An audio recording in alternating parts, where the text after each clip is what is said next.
নমস্কার বন্ধুরা, শ্রাবণী রান্নাঘরে আপনাদের সবাইকে স্বাগত জানিয়ে আমি প্রতিদিনের মতো আবারও আজকের একটা রান্নার ভিডিও নিয়ে আপনাদের সামনে চলে এসেছি। আজকের আমি আপনাদের শিং মাছ দিয়ে একটা অসাধারণ রেসিপি বানিয়ে দেখাবো। আশা করি আপনাদের ভালো লাগবে। তার জন্য কিন্তু আমার পুরো ভিডিওটা আপনাদের দেখতে হবে। আর দেখা শুরু করার আগে একটা লাইক দেবেন, ভিডিওটা সম্পূর্ণ দেখে সুন্দর একটা কমেন্ট করবেন আর শেয়ার করতে ভুলবেন না। তাহলে চলুন আজকের আমি এই রেসিপিটা কিভাবে বানাচ্ছি সেটা আপনারা একবার দেখে নিন।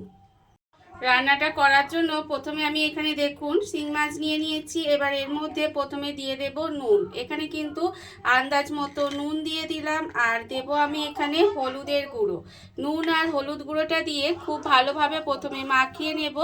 আর আমি প্রতিদিনের মতো আপনাদের একটা কথাই বলবো যে প্লিজ আমার ভিডিওটা আপনারা টেনে টেনে দেখবেন না, পুরো ভিডিওটা দেখুন। আশা করি আপনাদের ভালো লাগবে।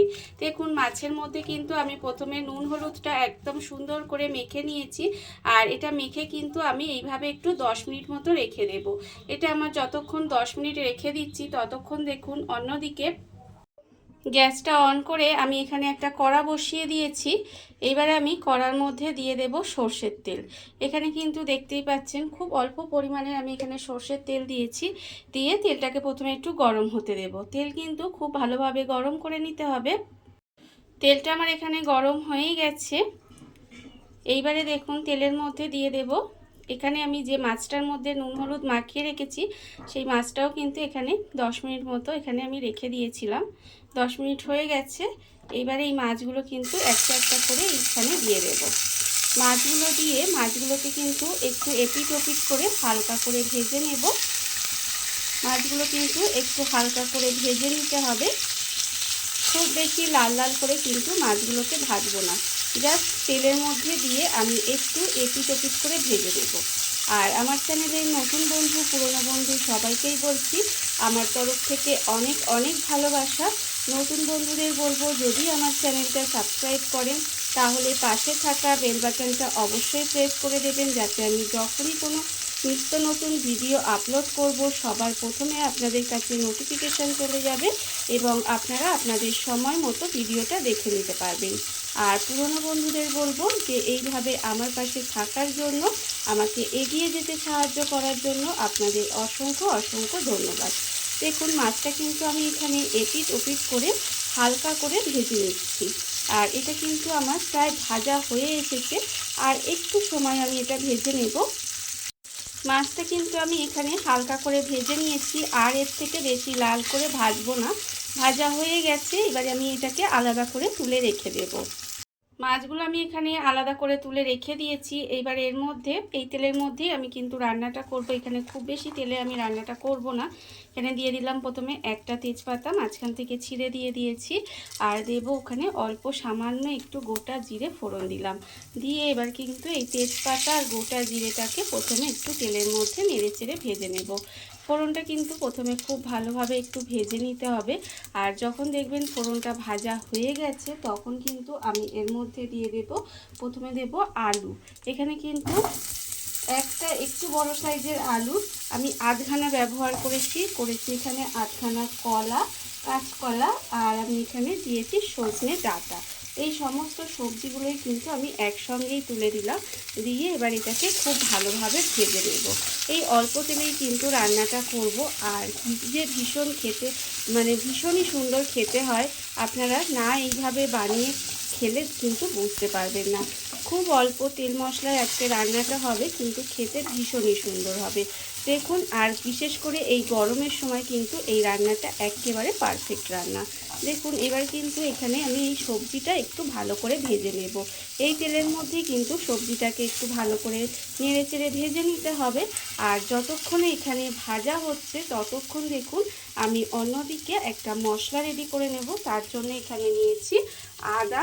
এখানে কিন্তু এই যে এই পরিমাণে একটু আদা নিয়েছি এখানে 1 চামচ গোটা জিরে আর 2টো শুকনো লঙ্কা। এখানে আমি রান্নাটায় শুকনো লঙ্কা ব্যবহার করছি, তবে আপনারা চাইলে কিন্তু কাঁচা লঙ্কা দিয়েও রান্নাটা করতে পারেন। যদি মনে করেন বাচ্চাদের জন্য করবেন তাহলেও কিন্তু এটা কাঁচা শুকনো লঙ্কার বদলে আপনারা কাঁচা লঙ্কা দিতে পারেন।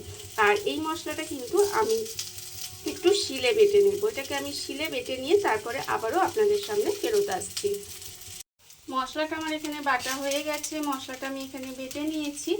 আর অন্যদিকে দেখুন যে সবজিটা এখানে ভাজছিলাম সেই সবজিটাও কিন্তু এখানে ভাজা হয়ে গেছে। খুব বেশি লাল করে ভাজার দরকার নেই, সবজি ভাজা হয়ে গেছে।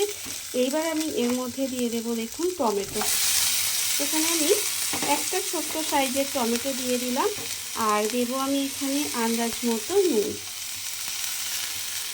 আর আমি দেবো এখানে হলুদের গুঁড়ো। খুব কম উপকরণে কিন্তু এই রান্নাটা হবে, অথচ ভীষণই টেস্টি একটা রান্না, হেলদি এবং টেস্টি। আপনারা চাইলে কিন্তু এই টমেটোটা নাও দিতে পারেন, তবে আমি একটু টমেটোটা দিলাম। দিয়ে এবার এই মশলাটা যে ছিল সেই মশলাটাও কিন্তু এর মধ্যে দিয়ে দিলাম। দিয়ে এবার সমস্ত কিছু খুব ভালোভাবে একটু কষিয়ে নেব। এটা কিন্তু মশলাটা একটু খুব ভালোভাবে কষিয়ে নিতে হবে। মশলা আমার এখানে খুব ভালোভাবে কষানো হয়ে গেছে, মশলা একদম সুন্দর করে কষিয়ে নিয়েছি। এইবার আমি এর মধ্যে দিয়ে দেব জল। এখানে কিন্তু এটা একটু ঝোল ঝোল হবে, তাই সেই পরিমাণে এখানে জলটা দিয়ে দিতে হবে। আর সবজিটাও এখানে সেদ্ধ হবে, সেই পরিমাণে কিন্তু এখানে আমি জল দিয়ে দিলাম। দিয়ে এবার এটাকে ঢাকা দিয়ে কিছুক্ষণ এইভাবে রান্না হতে দেব। এটা কিন্তু ঢাকা দিয়ে কিছুক্ষণ এইভাবে একটু রান্না করে নেব, যাতে সমস্ত সবজিগুলো খুব ভালোভাবে সেদ্ধ হয়ে যায়। ঢাকা দিয়ে আমি বেশ কিছুক্ষণ এইভাবে একটু রান্না হতে দিয়েছিলাম। আর এর ফলে দেখুন এখানে কিন্তু সবজিগুলো আমার সেদ্ধ হয়ে গেছে। এখানে কিন্তু সবজিগুলো খুব ভালোভাবে সিদ্ধ হয়ে গেছে। দেখুন এই যে সবজিটা আমার খুব সুন্দরভাবে সিদ্ধ হয়ে গেছে। এইবারে আমি এর মধ্যে দিয়ে দেব এই যে মাছগুলো আমি ভেজে রেখে দিয়েছিলাম। সেই মাছগুলো কিন্তু একটু মানে আমরা যেরকম মাছ দিয়ে নামিয়ে নিই সেটা কিন্তু হবে না, এটাকে একটুখানি মাছটা দিয়ে ফোটাতে হবে।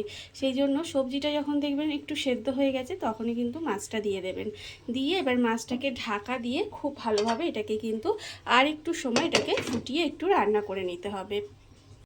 মাছটা দিয়ে ঢাকা দিয়ে কিন্তু আরও কিছুক্ষণ এইভাবে একটু রান্না হতে দিয়েছিলাম। আর এর ফলে দেখুন রান্না কিন্তু আমার একেবারে রেডি হয়ে গেছে। একদম গরমের জন্য পারফেক্ট রেসিপি একেবারে।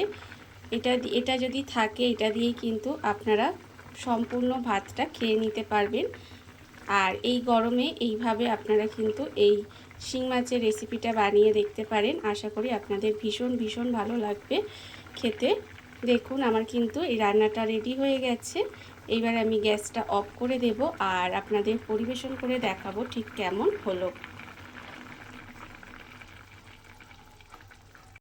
দেখুন বন্ধুরা, বাড়িতে থাকা কত অল্প উপকরণে কত অল্প সময় কত সুন্দর একটা শিং মাছের রেসিপি তৈরি হয়ে গেছে, আপনারা দেখতেই পেলেন। আর এটা কিন্তু খেতে ভীষণ সুস্বাদু হয়।